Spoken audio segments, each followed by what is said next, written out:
नमस्कार। कब बदलेगी तस्वीर देख रहे हैं आप। मैं हूं आपके साथ विशाल गर्ग। खबर की शुरुआत करेंगे। 13 सितंबर को हुई भारी बारिश से चंपावत में काफी नुकसान हुआ था और अब भी लोग इस आपदा का दंश झेल रहे हैं।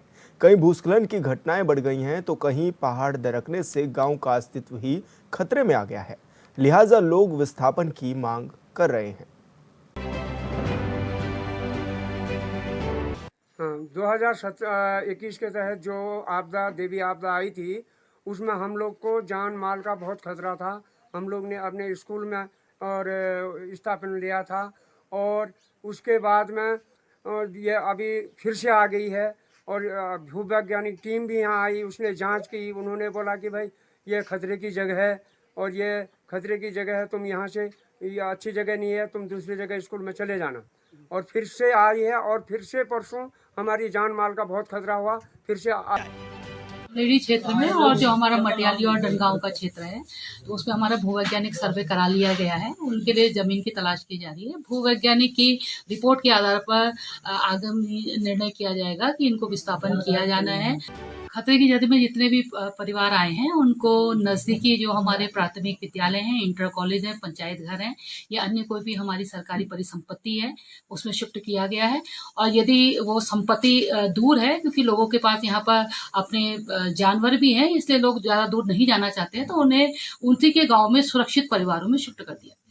जो आपदा आई इसने हमारे पूरे गुमदेश क्षेत्र को झकझोर के रख दिया। इधर अगर हम बात करते हैं पंचेश्वर बेल्ट की बात करते हैं, पूरा पंचेश्वर क्षेत्र उससे प्रभावित हुआ है। इधर हमारा नकेला में कई कैजुअल्टी जो वहाँ पर हो गई है, नकेला, सिरोड़ी, कमलेड़ी, पासम और इधर डनगांव वाला जो क्षेत्र है बहुत ज़्यादा उसमें प्रभाव में आया है इस आपदा के।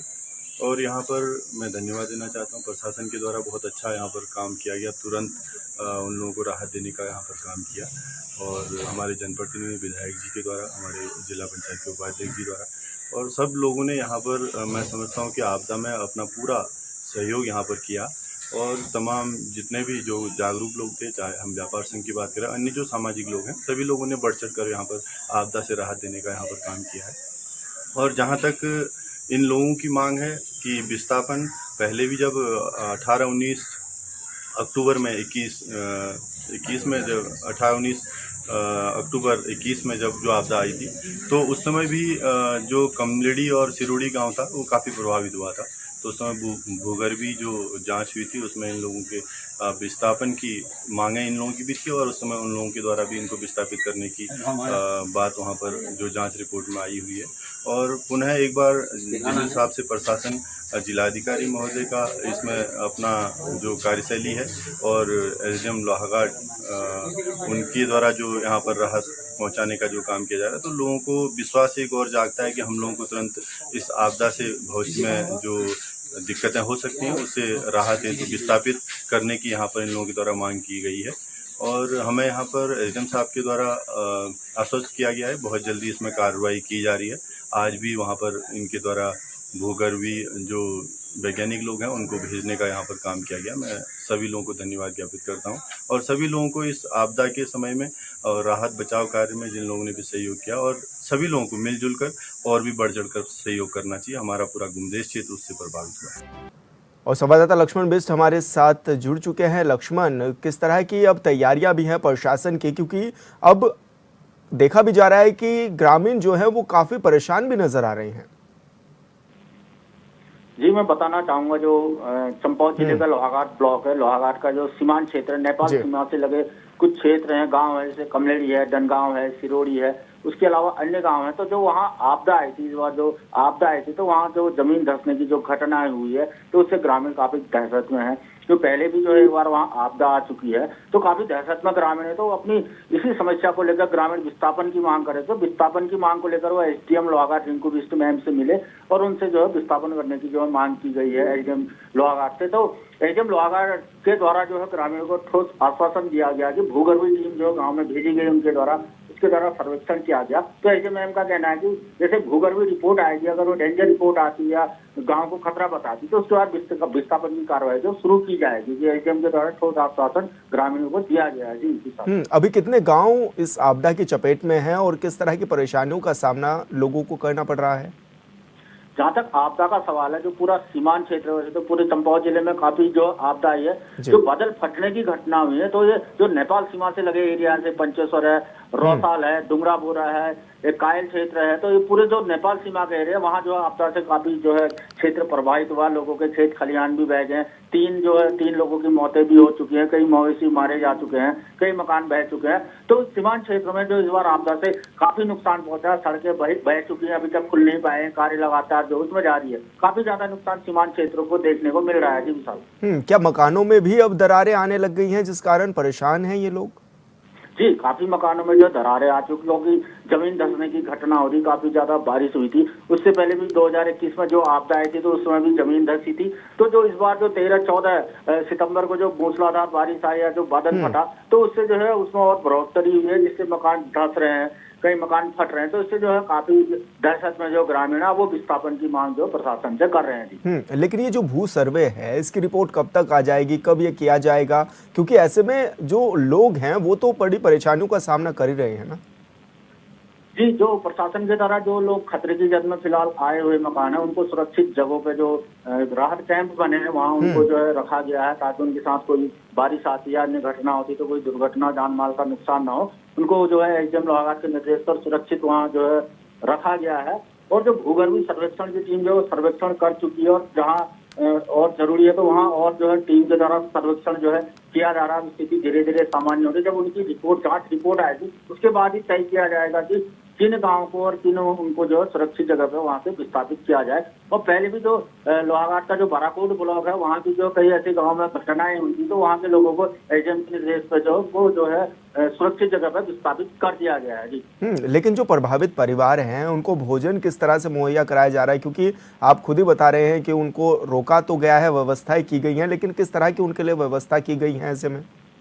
जी, प्रशासन के द्वारा उनके लिए सारी व्यवस्थाएं की गई है। उनको बिस्तर दिया गया है, भोजन आदि की व्यवस्था प्रशासन के द्वारा, सोलर लाइटें वहाँ पे लगा दी गई हैं। तो प्रशासन के द्वारा पूरी जो राहत कैंप है उसमें पूरी व्यवस्था जो है उन ग्रामीणों के लिए, जो आपदा प्रभावित ग्रामीण है, परिवार है, उनके लिए पूरी व्यवस्था प्रशासन के द्वारा इस समय जो की गई है जी। तो अब आगे के समय में क्या माने, क्योंकि स्कूली बच्चे भी होंगे जिनको स्कूल भी जाना है, ऐसे में स्वास्थ्य व्यवस्थाओं की भी क्या कुछ व्यवस्था वहां पर की गई है कि अगर कोई बुजुर्ग है या किसी को अस्पताल की जरूरत पड़ती है तो वो कैसे उन सभी चीजों का लाभ उठा सकते हैं?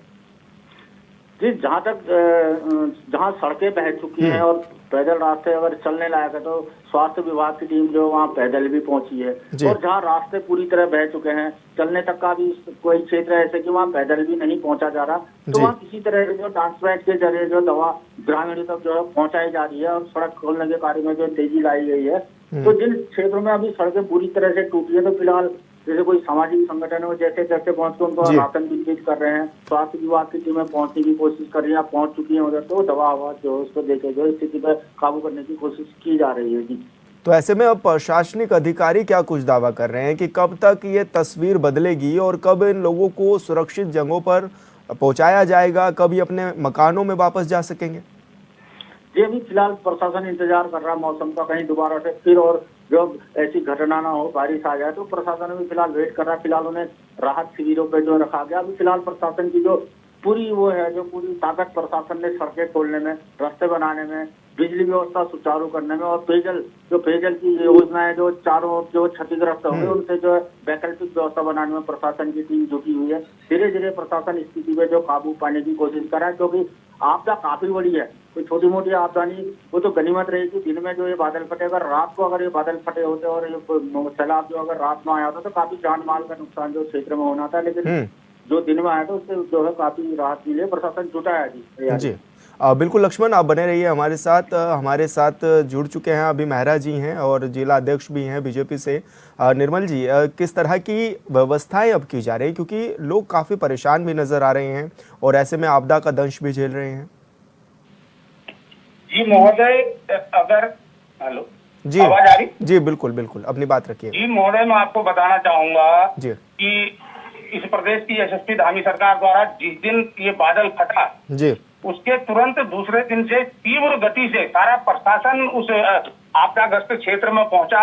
और जबकि मैं आपको बताऊं कि सड़कों के इतने बुरे हाल थे, सड़क पूरी कहीं 5-5, 10-10 मीटर पूरी की पूरी सड़कें बह गई थी। उसके बाद प्रशासन ने त्वरित गति से उसमें सड़कों का निर्माण करवा कर उन आपदाग्रस्त क्षेत्रों तक राहत सामग्री पहुंचाने का काम किया।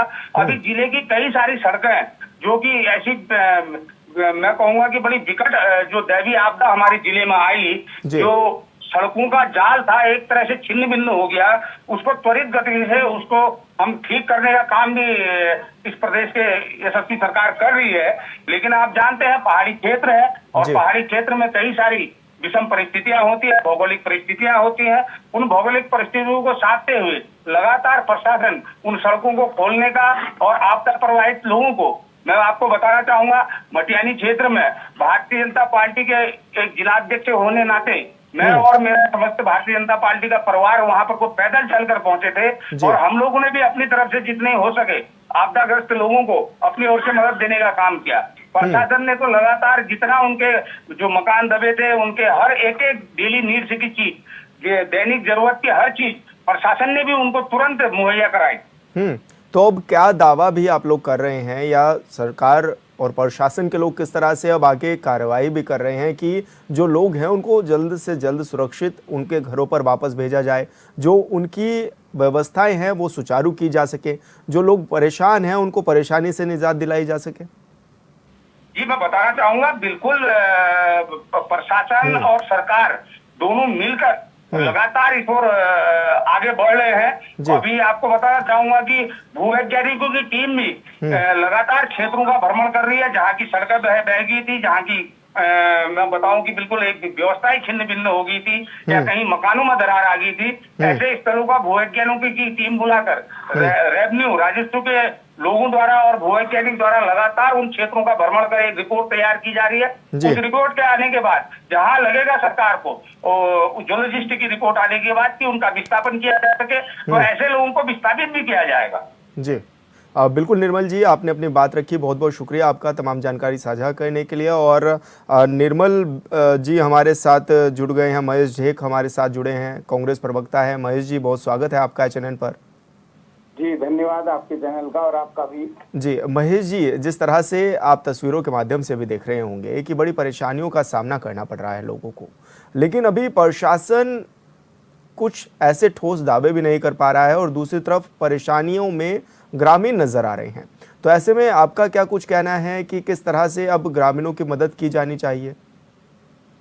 ऐसा है कि अभी जो हमारा NH है लोहाघाट टनकपुर पिथौरागढ़ जी, ये सुचारू 10 दिन से नहीं हो पाया है। तो पूरा जनपदवासी यहाँ तक कि हमारा जो पड़ोसी जनपद पिथौरागढ़ के वहाँ के लोग भी बहुत परेशान हैं जी।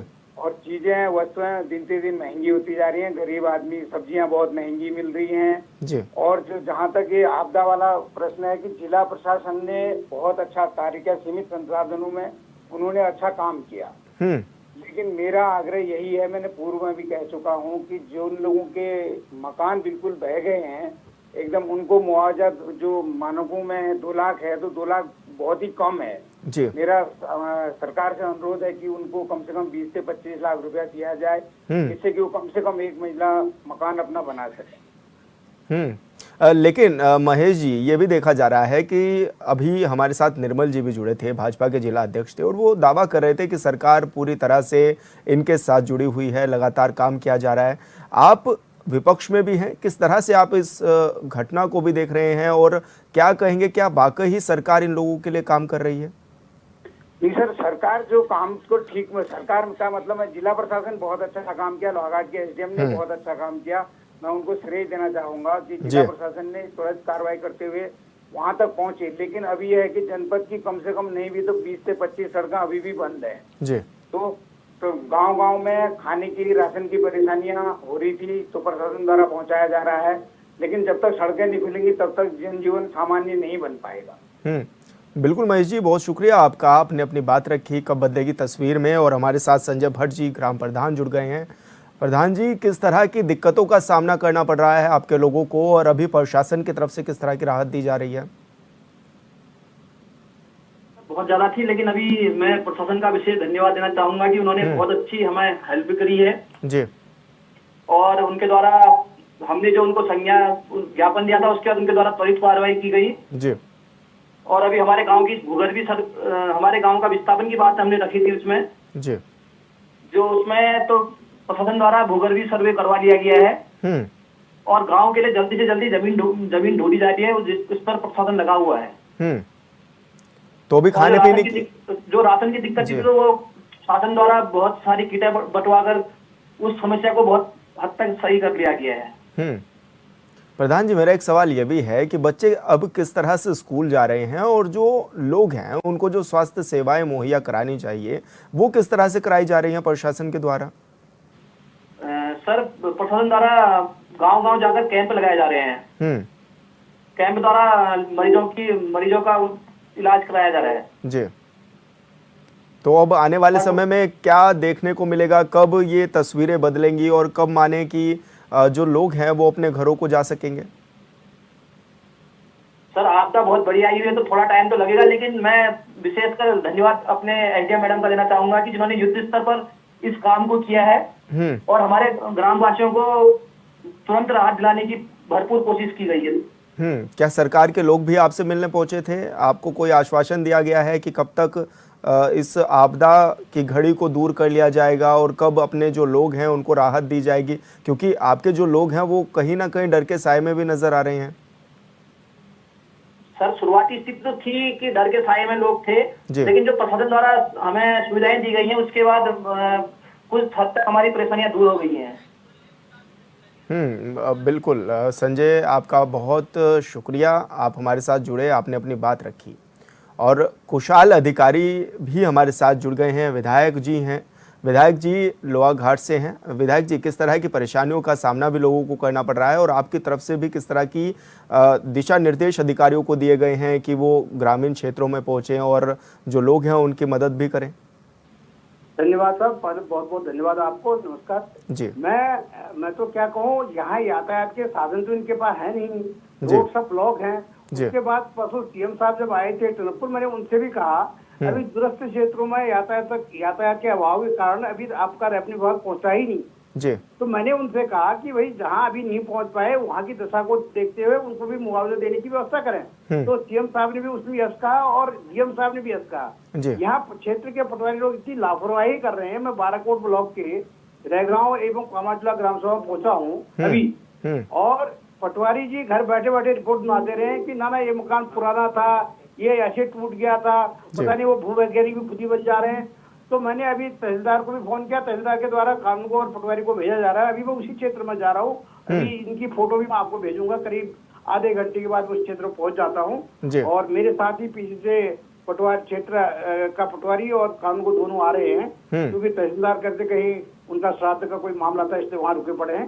तो मेरा तो निवेदन होगा कि आप भी थोड़ा आपसे निवेदन होगा कि क्षेत्रों की दिक्कतों को जो अभी सामना गरीबों को करना पड़ रहा है, इसमें थोड़ा मददगार होते हुए आप भी इसको थोड़ा सा चैनल के माध्यम से प्रसारित कर देंगे। बिल्कुल विधायक जी, हम तो कर ही रहे हैं, लेकिन विधायक जी अच्छी पहल है कि आप भी गाँव में जा रहे हैं, उनकी सूद ले रहे हैं। लेकिन ऐसे में जो अधिकारी, जैसे कि आपने बताया कि पटवारी जो हैं वो घर बैठे ही काम कर दे रहे हैं, ऐसे अधिकारियों के खिलाफ क्या कार्रवाई नहीं होनी चाहिए? क्योंकि वो तो अपने घरों में बैठे हैं, लेकिन जो स्थानीय लोग हैं उनको अपना घर कहीं ना कहीं गंवाना पड़ रहा है, उनके घरों में दरार आ गई है। विधानसभा में भी उठेगा और मैं अभी डीएम के पास भी जाऊंगा, हम धरने में खुद बैठेंगे वहाँ पे। जी। तो क्या माने विधायक जी, कब तक इन लोगों को अपना घर वापस मिल सकेगा या इनको जो परेशानियों का सामना करना पड़ रहा है? राहत राशि इनको मिल जाए तो वो काफी, ये तो गाड़ी नहीं है कहीं जी, तो ये राहत राशि जो है ना जी, यही मिल जाए तो इससे हम थोड़ा संतुष्ट हो जाए। बकायदा तो खुद करना ही पड़ेगा, क्योंकि 2 लाख 1 लाख से काम क्या होने वाला है पहाड़ में जी। तो वो भी नहीं दे पा रहे हैं। उसमें भी इनको लग रहा है कि जैसे कहीं अपना घर बेच के इनको पैसा देना हो रहा हो, सरकार का पैसा और गरीबों की मदद, वो भी ये पहुंचाने को कोई तैयार नहीं है। जी बिल्कुल विधायक जी, क्योंकि एक सवाल मेरा ये भी है विधायक जी कि कुछ बच्चे ऐसे हैं जिनको स्कूल में जाना है, कुछ लोग ऐसे हैं जिनको स्वास्थ्य सुविधाएं चाहिए। अब ऐसे में घरों को छोड़कर वो विस्थापन की मांग करते हुए नजर आ रहे हैं। प्रशासन उनकी मदद तो कर रहा है, लेकिन उस तौर पर उनकी मदद कहीं ना कहीं नहीं हो पा रही है। ऐसे में आप लोग क्या कुछ दावा कर रहे हैं, क्योंकि आप तो क्षेत्रीय विधायक हैं? यहाँ डीएम एसडीएम बहुत तत्परता से काम कर रहे हैं, बहुत अच्छी मदद कर रहे हैं। वो स्वयं क्षेत्र में जा रहे हैं, जहाँ मैं नहीं जा पा रहा उससे ज्यादा वो लोग जा रहे हैं, परंतु इनके निचले जो कर्मचारी हैं, ये कर्मचारियों की लापरवाही से इनको मुआवजा नहीं मिल पा रहा है। जी। तो ऐसे में कुछ लोग आपके पास भी पहुंचे थे मदद की गुहार लगाने? लोग यहाँ बैठे तो हैं, यहाँ मैं गाँव में पहुँचा हूँ, यहाँ सब लोग आए हैं। जी जी। तो ग्रामीणों से कुछ बातचीत आपकी हो पाई हो, किस तरह की वो डिमांड भी आप लोगों से कर रहे हैं? जिनका मकान टूटा है जी, पूरी आसमान दिख रही है, तो वहाँ पर भी वो कह रहे हैं ना आप मुआवजे के पात्र नहीं, 6,000 रुपये उनको दिखा रहे हैं, जबकि वो उनको पहले तो 2 लाख रुपये पूर्ण रूप से पूर्ण मकान का जो मुआवजा 2 लाख का है, 2 लाख मिलना चाहिए। इन तो अंशकालीन जो आधे की बात कर रहे हैं 1 लाख तब भी मिलनी चाहिए। पता नहीं क्या कारण हो गया, वो देने में ही इनको दिक्कत क्या आ रही।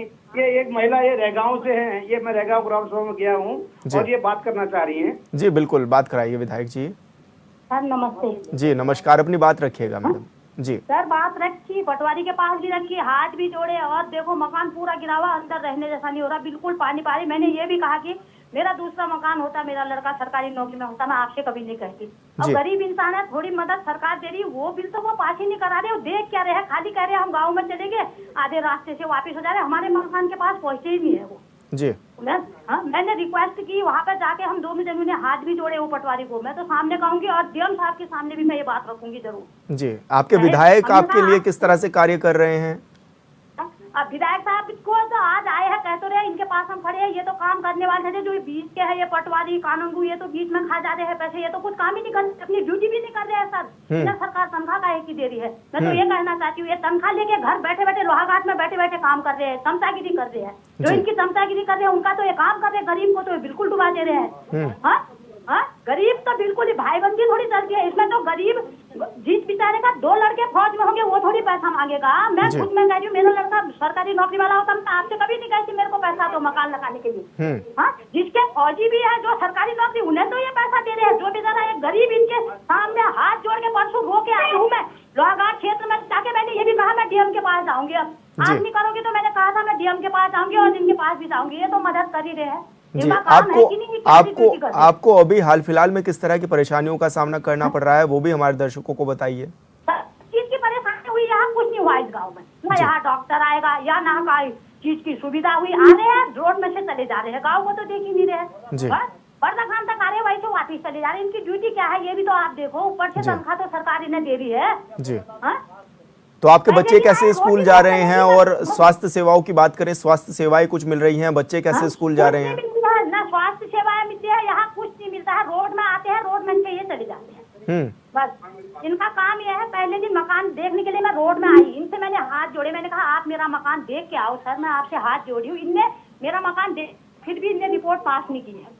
जी बिल्कुल, बहुत शुक्रिया आपका, आपने अपनी बात रखी और ये भी बताया कि किस तरह की परेशानियों का सामना आपको करना पड़ रहा है। हमारे संवाददाता भी हमारे साथ जुड़े हुए हैं, लक्ष्मण। जिस तरह से आपने भी सुना कि कई लोग परेशान हैं, कुछ लोग तो तारीफें कर रहे हैं कि अधिकारियों ने अच्छा काम किया, लेकिन कुछ लोग ऐसे भी हैं जो कह रहे हैं कि प्रशासनिक अधिकारी आ तो रहे हैं लेकिन वो चले जा रहे हैं, वो कोई कार्रवाई नहीं कर रहे हैं अच्छे से।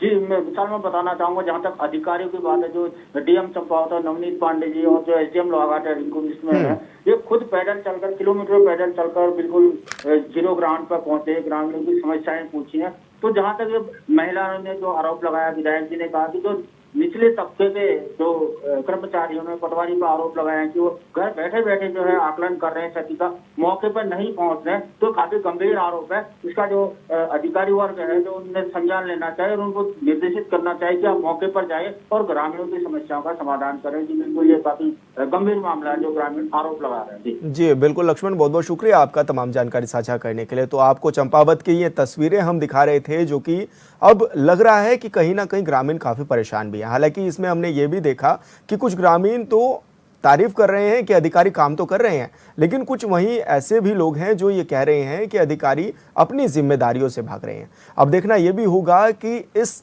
तस्वीर को दिखाने के बाद ये तस्वीर कब बदलेगी।